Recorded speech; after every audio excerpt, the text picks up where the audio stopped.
वो शहर के एक पुल पर रॉकेट लॉन्चर वाला झोंबी सैनिक लटका था। एक कॉन्ट्रा जैसा दिखने वाला व्यक्ति आया। झोंबी ने उसे गर्मजोशी से बधाई दी, पर उसने दोस्ताना जवाब नहीं दिया, बल्कि सैन्य वाहन के बॉक्स पर नजर जमाई। अब्राहम ने तुरंत उसे कुशलता से खोला, जैसे उसने देखा कि रॉकेट निचोड़ा गया था। मेक्सिको शहर में ऐसे जनसंहार हथियार दुर्लभ हैं। उसे और भी आश्चर्य हुआ, कार में बड़े सिगारों का डिब्बा भी छिपा था। उसने तुरंत एक सिगार मुंह में रखा। बाजूका और सिगार ने उसे पुराने दिनों की याद दिलाई। झोंबी सैनिक ने उसे सिगार जलाते देखा। वह इतना उत्साहित हुआ कि लगभग अपने पूर्वजों को सलाम किया, लेकिन हरकत बहुत बड़ी थी। कंधे की हड्डी टूटकर अलग हो गई। पूरा शरीर पुल से नीचे गिर गया, जबकि बाजूका स्टील पाइप पर टिका रहा। इससे अब्राहम हंसते हुए सिगार पीने लगा। आखिरकार उसकी किस्मत चमकी थी। अब्राहम खुशी से इन चीजों को कमरे में ले आया। अब्राहम का खुश चेहरा देखकर साशा ने भी लाचारी से सिर हिलाया, पर दिल में खुश थी। अब्राहम को पता नहीं था कि नौसेना की वर्दी कहां से मिली। वर्दी पहनकर वह और भी अकड़ रहा था। साशा भी इस सुंदर दृश्य से दंग रह गई। उसे निर्देश देने में झिझक हो रही थी। तभी बाहर से कार की आवाज आई। दोनों तुरंत सतर्क हो गए। खिड़की के पास जाकर बाहर देखने लगे। जब आने वाले को पहचाना, दोनों एक साथ मुस्कुरा दिए। अब्राहम को अप्रत्याशित लाभ हुआ था। तीनों ईंधन ट्रक में बैठकर समुदाय की ओर भागे। हालांकि उन्होंने ज्यादातर लाशें हटा दी थीं, फिर भी हजारों झोंबी समुदाय की ओर बढ़ रहे थे, लेकिन वे ज्यादा दूर नहीं जा पाए। लुटेरों के एक गिरोह ने उन्हें रोक लिया। अब लूटपाट आम बात हो गई थी। यह रोजमर्रा की घटना बन गई थी। गिरोह का सरदार अकड़कर तीनों को उतरने को कहा। उनका सहयोग देखकर उसने सभी हथियार सौंपने को कहा। डैरिल ने गुस्से से पूछा, क्यों दें तुम्हें? आदमी ने कहा, क्योंकि ये तुम्हारे नहीं है। अब तुम्हारी सारी संपत्ति तुम्हारी है। तुम्हारे लोग अविचलित हैं। सिर वाला आदमी धीरे धीरे दारिल के पास जाता है, उससे जल्दी हथियार देने का आग्रह करता है। दूसरी पार्टी की संख्या ज्यादा है। दलील को मजबूरन पिस्तौल सौंपना पड़ा। फिर वह आदमी साशा के पास जाता है। उसने भी निर्दयता से पिस्तौल छीन ली। हाबिल, जो नरम था पर कठोर नहीं, मुझे मारने की क्षमता दिखाता है, लेकिन साथी को देखकर अनिच्छा से पिस्तौल सौंप देता है। फिर आदमी पूछता है, कार में और क्या है? दलील कहता है, हमारे पास बजूका है जो बताएगा। आदमी स्पष्ट रूप से संदिग्ध था। तुरंत एक अधीनस्थ को बुलाता है। दलील को गाड़ी में खोजने ले जाता है। हाबिल सिर्फ पूछता है, तुम कौन हो? आदमी सीधे हाबिल पर बंदूक तानता है। समझाता है कि हमारा परिचय देने का तरीका, पहले तुम में से एक को गोली मारना है। मैं नहीं चाहता तुम सोचो मैं अच्छा झूठा हूँ, कहकर शूटिंग की गति करता है। साशा घबराकर रोकने की कोशिश करती है। हाबिल शांति से साशा को देखता है। प्रिय महिला की सुरक्षा से उसे राहत मिलती है। यह दृश्य आदमी को पूरी तरह गुस्सा दिलाता है। वह मरते हुए कुत्ते को भी नहीं छोड़ता। तुरंत एक और बंदूक साशा पर तानता है। दोनों के दिल गले में आ जाते हैं। अगले पल आदमी अचानक पिस्तौल नीचे रखता है। मुस्कुराकर कहता है, मैं तुम्हें नहीं मारूंगा। इस तरह छेड़े जाने से वे असहज महसूस करते हैं। दोनों समझ नहीं पाते कि आदमी क्या चाहता है। राहत की सांस लेते ही आदमी फिर मन बदलता है। यह तोप इतिहास में नीचे जाने के लिए पर्याप्त है। हो सकता है कि यह बहुत जल्दी आ जाए। मुझे नहीं पता कि लोगों का यह समूह कैसे मर गया। यह दलील एक बाजूका ले जा रहा है। शैली में बाहर निकल रहा है। उसने अपने हाथ में बजूका को उत्सुकता से देखा। मुझे उम्मीद नहीं थी कि यह बात इतनी शक्तिशाली होगी। साशा और हाबिल भी सपनों से उठ गए। हालांकि वे भी प्रभावित हुए थे। वे बहुत अधिक प्रभावित नहीं हुए थे। डेरिल को पीठ पर काट दिया गया था। जब वह गाड़ी में आदमी के साथ लड़ रहा था, उसने सोचा कि समूह बेकार लोग नहीं थे। अगर यह बाजूका के लिए नहीं थे, तो आज यहाँ लगाया जाना बहुत संभव था। और साशा ने उसे यह कहकर सांत्वना दी कि उसने एन अपनी सेना का नुकसान, उसकी मानसिक रक्षा का पतन और मृत्यु के भय ने उसे एक ट्रांस में बनना शुरू कर दिया। इसलिए निकोलाई ने अपने पूर्वजों के खिलाफ निर्णय लिया। इससे वे दोनों लाश के समूह में भारी पड़ गए और लाश भी चारों ओर इकट्ठा हो गई और खाना बनाना शुरू कर दिया। सौभाग्य से ग्लेन को निकोलाई के नीचे कुचल दिया गया था। उसने देखा कि निकोलस को लाश द्वारा उसकी आंतों से बाहर निकाला जा रहा है। उसने सोचा कि वह आज यहाँ होगा। अप्रत्याशित रूप से उसे निराशा में आशा मिली।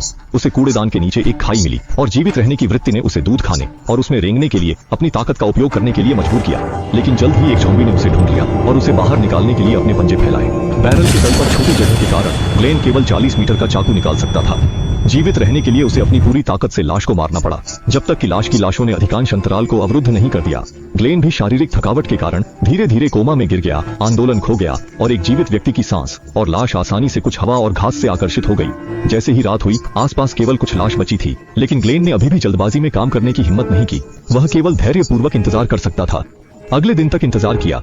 इस समय तक आसपास के सभी लाश तितर बितर हो गए थे। ग्लेन सिर्फ एक मैगॉट के साथ बॉक्स से बाहर रेंग रहा था और वह एक दिन और एक रात के लिए फंस गया था, गंभीर रूप से निर्जलित। जब वह बाहर आया तो पहली चीज जो उसने की वह पानी के स्रोत की तलाश करना था। लेकिन दुर्भाग्य से बोतल को लाश ने रौंद दिया था और उसमें पानी की केवल 2.5 बूंदें बची थीं और इससे कोई फर्क नहीं पड़ता कि उसने इसे कितना निचोड़ा, वह इसे बाहर नहीं निकाल सकता था।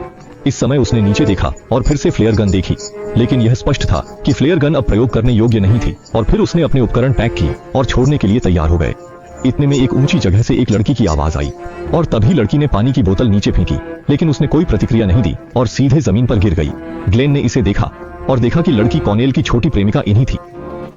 जैसे ही ग्लेन को शक हुआ कि वह इस समय वहां कैसे हो सकता है, इन्हीं मुड़कर चला गया।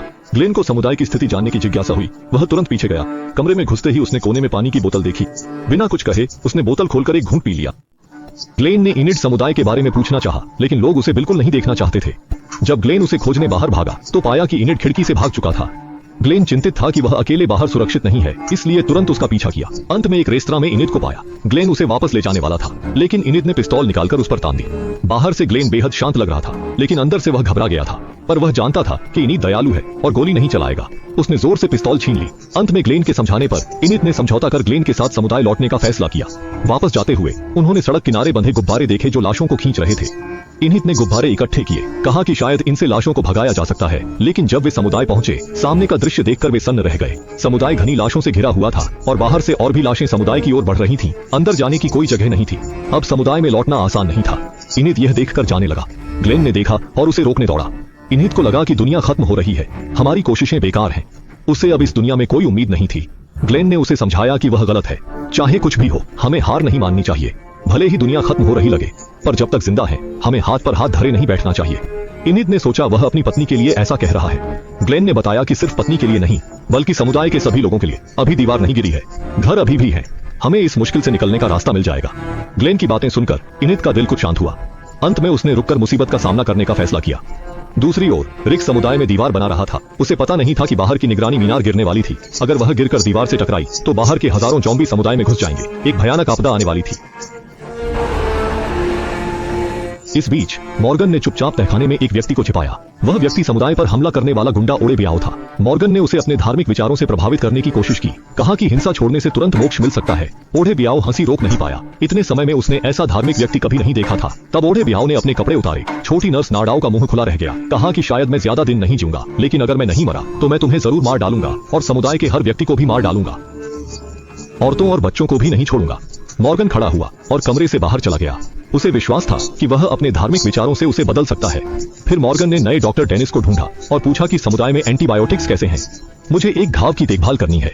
डेनिस ने सोचा कि वह घायल हुआ है, इसलिए घाव देखने की पेशकश की। मॉर्गन ने कहा कि घायल वह नहीं है, बल्कि कोई और है। घायल की स्थिति समझने के लिए डेनिस ने चुपचाप मॉर्गन का पीछा किया। यह दृश्य कार्ल ने देख लिया। उसे संदेह हुआ, मॉर्गन डॉक्टर के साथ क्या कर रहा था? क्या यह किसी को छिपाने का मामला था? पता लगाने के लिए कार्ल ने भी चुपचाप पीछा किया, लेकिन जूडिथ को लेकर चलना मुश्किल था, इसलिए उसने जूडिथ को जेसी को सौंप दिया। फिर तहखाने तक पीछा किया। कार्ल के पास तहखाने की अतिरिक्त चाबी थी। दरवाजा खोलते ही उसने मॉर्गन को देखा। यह क्या हो रहा है? मॉर्गन ने जवाब नहीं दिया और कार्ल को अंदर नहीं आने दिया। उसी समय मैगी अभी भी पूरे दिन निगरानी टावर पर थी।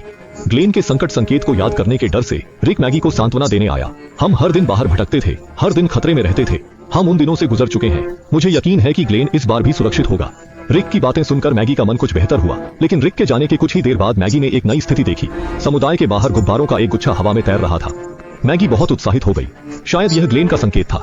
वह रिक को बताने के लिए दौड़ना चाहती थी। रिक ने भी हवा में तैरते गुब्बारे देखे थे। इस समय मैगी भी रिक के पास पहुंच गई। चलो चले, रिक ने सावधानी से सिर हिलाया।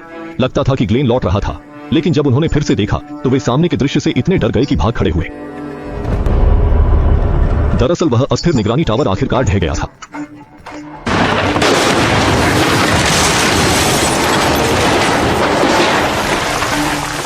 टावर के गिरने से दीवार में एक बड़ा छेद हो गया और हजारों ज़ॉम्बी समुदाय में घुसने लगे।